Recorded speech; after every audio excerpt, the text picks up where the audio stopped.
Afrique Média, le monde, c'est nous. Mesdames, Messieurs, bonsoir et bienvenue à cet entretien. Nous sommes à Kankan, chef-lieu de la région de Haute-Guinée. C'est bien sûr, vous l'avez compris, c'est en Guinée.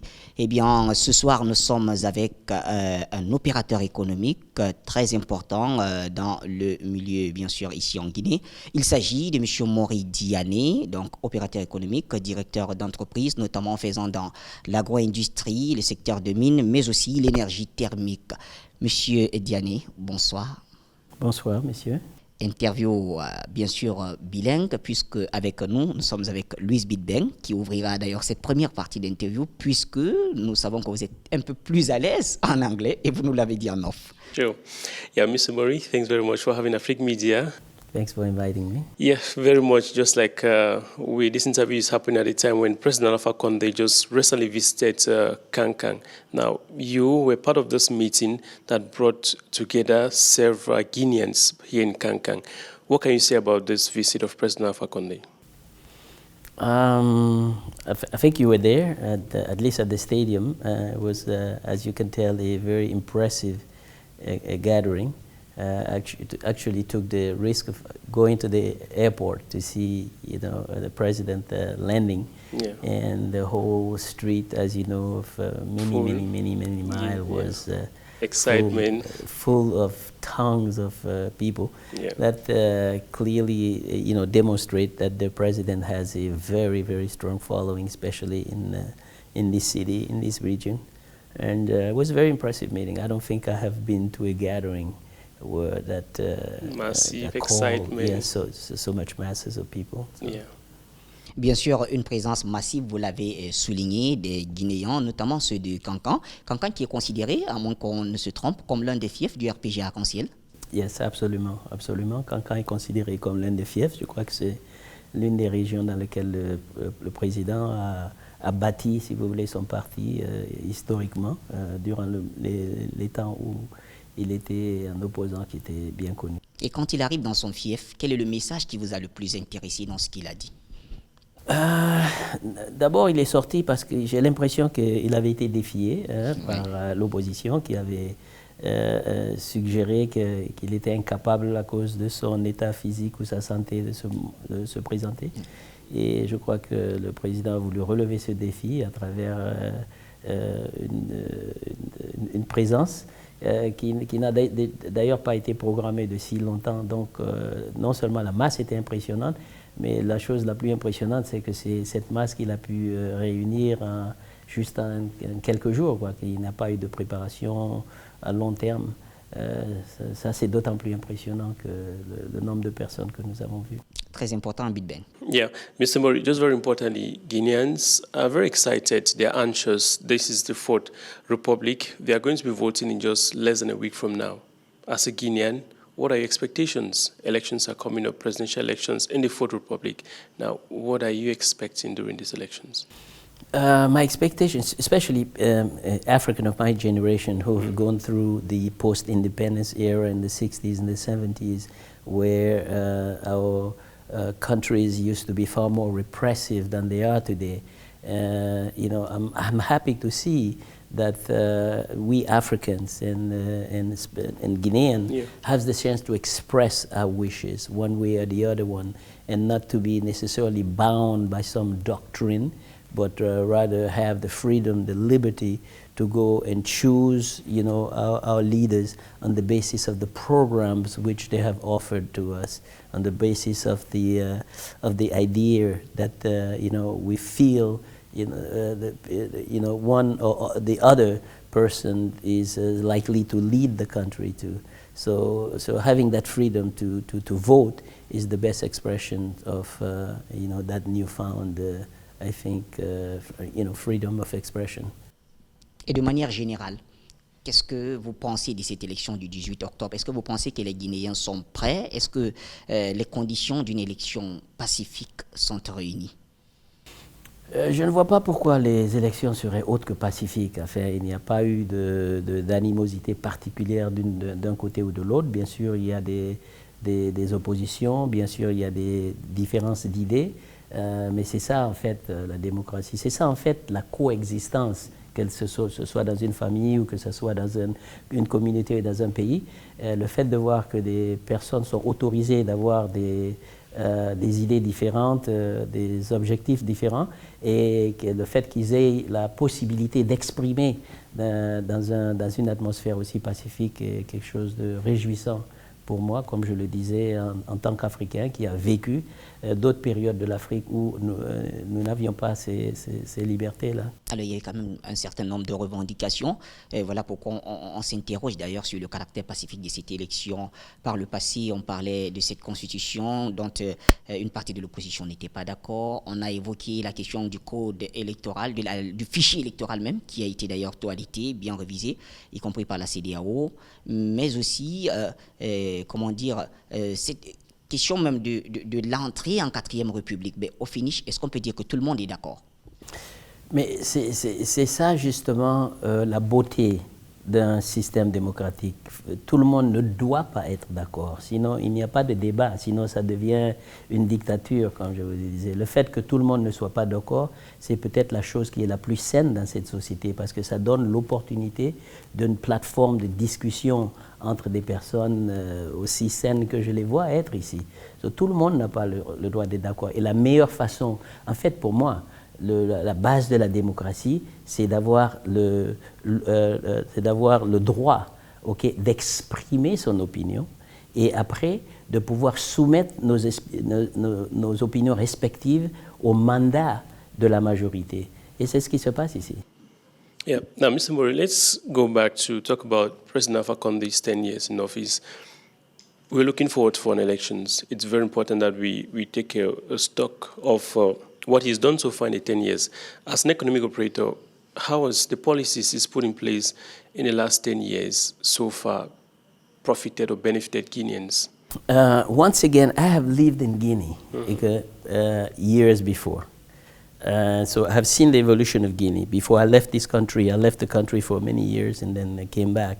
And I think I've seen a good deal of progress in the last 10 years, starting first with the cleaning off of the general macroeconomic environment. It's I think one of the first effort that the president undertook is to qualify Guinea for what was called the PPTE, which is a satisfaction in some sense that the country has with the international financial authorities, the World Bank, the IMF, but also with the banking. And to do that, you have to sanitize your economy to the point where people feel confident with the economic data that you have. He was able to do that, and I think it was the first time actually in the history of Guinea that Guinea was considered to be in good standing with these institutions. There have been progress, I think, in the physical infrastructure in the country, the roads, building. There have been, the idea of a rotating celebration of Independence Day that has allowed many districts to be built up, for this Independence Day celebration led to the construction of the administrative offices that were there and the embellishment of the environments. I think that has brought something to the economy. I think one thing that we tend to forget also, this country was, despite its humongous hydroelectric potential, was one of the darkest, countries in Africa. There was very little supply of electricity. I think we have, more than 10 or 20-fold, the amount of electrical, power generation that we used to. So there have been a lot of progress. Unfortunately, we came from such a dark era that progress may not seem so, considerable, but it is the necessary groundwork that you have to lay in order to grow the economy. I think the one thing that you cannot take away from the last 10 years is the affirmation of the fact that there have been tremendous macroeconomic, embellishment, progress in the country. All right, now you are into mining industry, you're into agricultural, you're into thermal energy. Now, how involved are Guineans in these very lucrative sectors, agriculture, mining? That's very interesting. I think if you ask me, and I am an economist by training, I point to the lack of, national interest in, I mean, Africa is what it is. It's as poor as it is, precisely because we Africans fail to be involved in the productive part of the industries. Okay?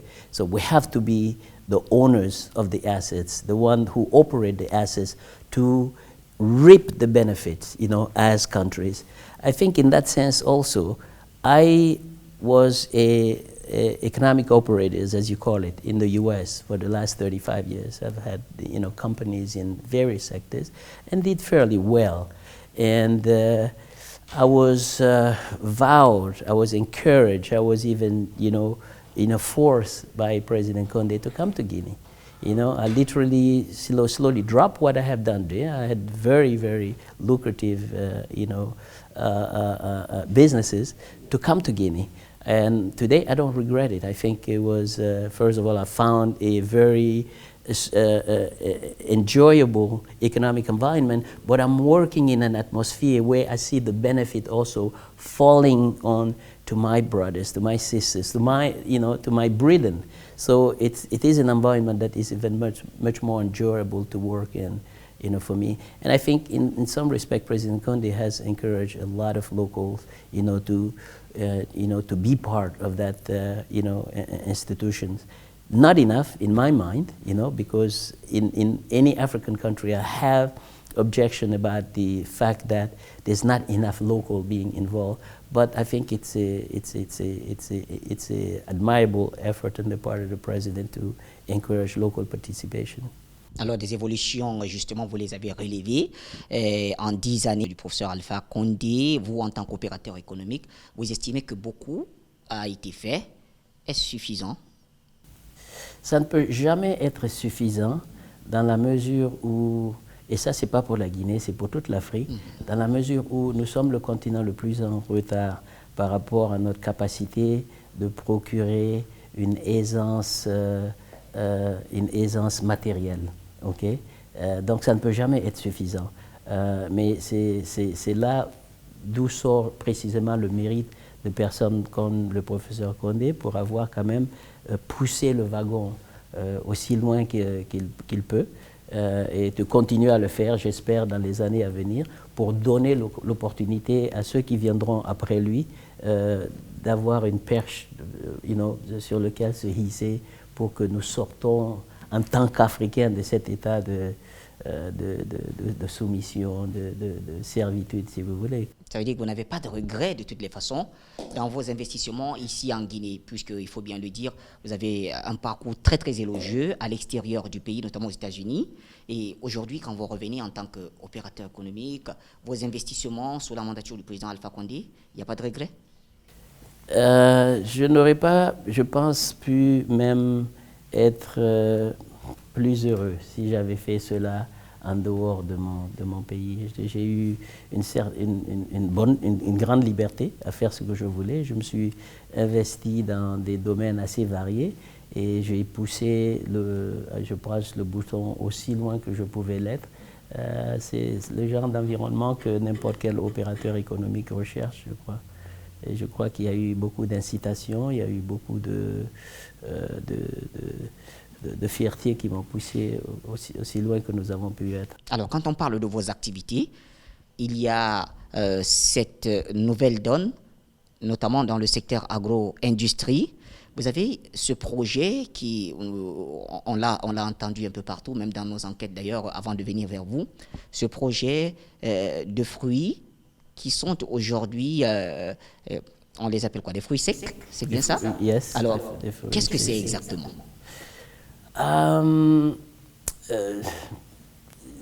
Ce que nous avons fait, nous avons l'intention d'ouvrir une série d'unités. La première que nous venons de terminer il y a peut-être une année, Oui. C'est nous permet de sécher des fruits, Oui.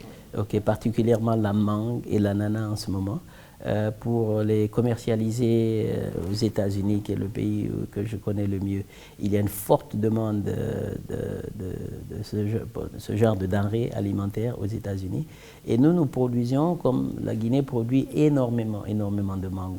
Je crois que la Guinée produit jusqu'à 100 000 100 000 de tonnes par an. Et à peu près, dans les renseignements que j'ai pu obtenir, après 90% de cette production se pourrit, par manque de marché local et par manque d'infrastructures qui permettent de l'exporter tel que frais. Alors nous, dans notre perspective, on s'est dit d'abord en séchant ces mangues, vous avez une longévité dans la conservation. On n'a pas besoin de le vendre dans les 3-4 jours avant que ça pourrisse. On pourrait les préserver pendant 12 mois. Et ensuite, ça nous donne l'opportunité aussi de les exporter dans des marchés où il y a une très forte demande. Et dans le cas de la Guinée particulièrement, et dans le secteur des mangues, beaucoup des vergers sont classifiés comme organiques parce qu'il n'y a pas d'utilisation d'engrais chimiques, ce qui renchérit même les coûts, les prix de 30% au-delà du marché normal. Donc ça offrait, si vous voulez, des opportunités évidentes pour commercialiser. All right. Okay, Mr. Mori.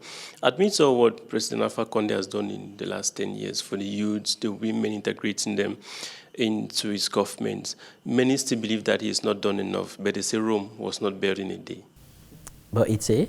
But Rome, they say, was not built in a day, because many believe that he has to do more or he has not done much. Sure. Now, what do you think should be that message that you have to tell? The interesting thing is that some of those people who have this criticism had the opportunity to make those changes before. They had been, they had ministerial position, they had powerful position, Exactly. allowing them to put into place these policies and these action that would have borne fruit, and we didn't get there. So whatever he did, in my opinion, is not bad.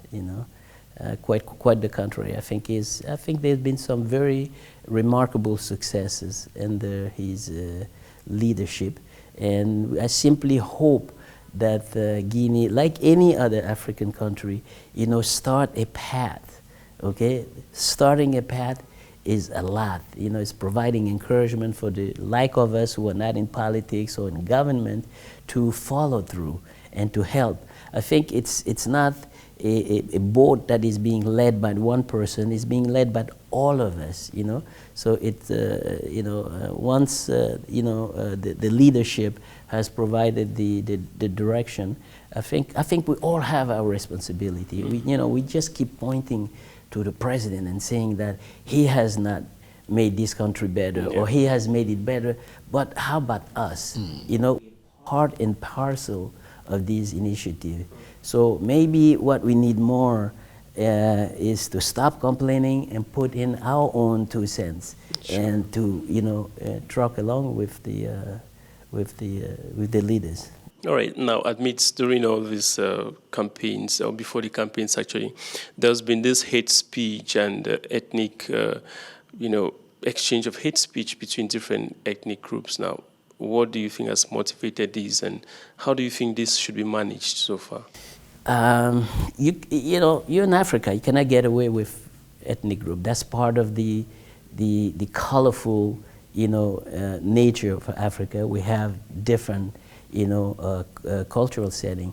For the most part, these are cultures that marry very well. When you take politics away, we're doing greatly well, and we're all bringing our culinary dishes, we're bringing our language, and it's making for a wonderful, wonderful, I think, environment.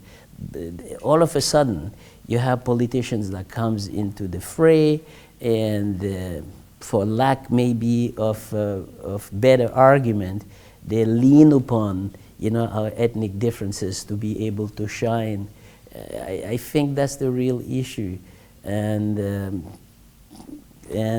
how can you change that? I think it comes from as Africa grow, as we get more educated people, as we get people who can read and write and get more information from the rest of the world, and can have a much better sense of the riches rather than the difference of our culture. I think that will go away eventually.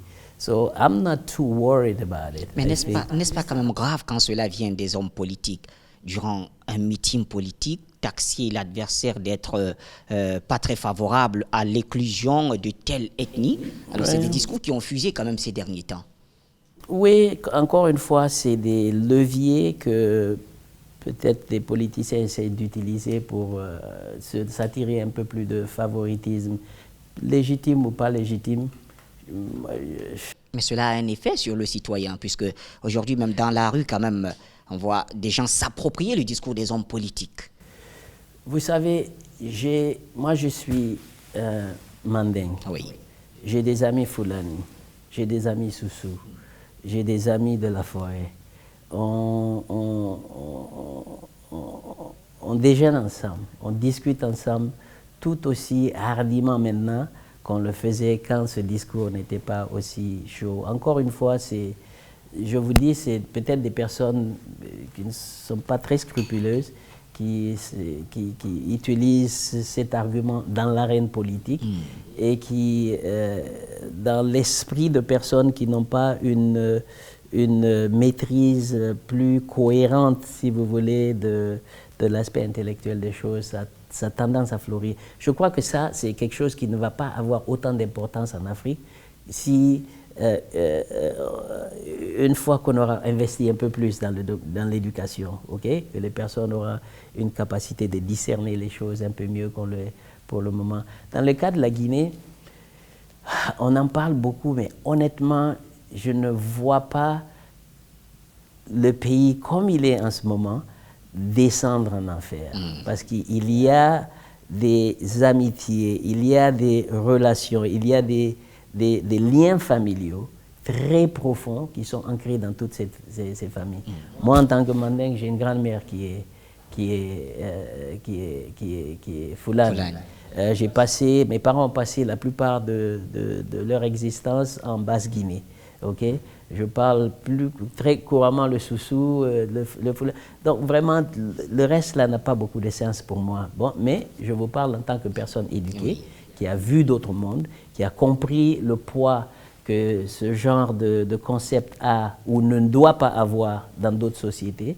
Et ça me privilégie par rapport à d'autres personnes qui n'ont pas, si vous voulez, bénéficié du même niveau d'éducation. No, yeah, exactly. Last question. Yeah, sure. When you look at the electoral process and all that has been done by the CENI and the different political parties now, do you think the atmosphere is ready enough for a free and fair elections? I think so. I think just as free and fair as I've seen them in Europe or in America. Yeah. Absolutely. And one thing Guineans want at this point, I think it's peaceful electoral process. Yes. And many of Guineans want peace. So what would that message of peace be? I think it will be, to ask that we value our personal relationship in the society that we live of, and not to always take for granted all the messages that are spewed by politicians. Some politicians who may not necessarily have our best interests at heart. Yeah. Not as best as they want, to leverage their own interests, basically. So let's be responsible people. Let's go, vote. Let's go pick someone that we think is going to do well for the country. But it doesn't mean that 100% of what they are saying, we should adopt and marry. I think we have our own judgment that we should not lose because someone has emotionalized us one way or the other one. All right. Mr. Mori, I want to thank you very much for granting this interview to Afrique Media, the Pan-African Television. Thank you so much for inviting me. I feel privileged that you. Sure, Bashi. Yes. I think we've come to the end of this interview. Oui, et nous remercions bien sûr M. Mori Diané pour ce temps qu'il a consacré à la télévision panafricaine, très importante quand il s'agit de parler de paix. Et la paix, la Guinée en a besoin, car ce pays a été à l'avant-garde de toutes les luttes d'indépendance, et donc chaque Africain est également guinéen. Pour des élections apaisées, Afrique Média, la télévision panafricaine est encore présente. Vous restez scotchés. Bonsoir. Afrique Média, le monde, c'est nous.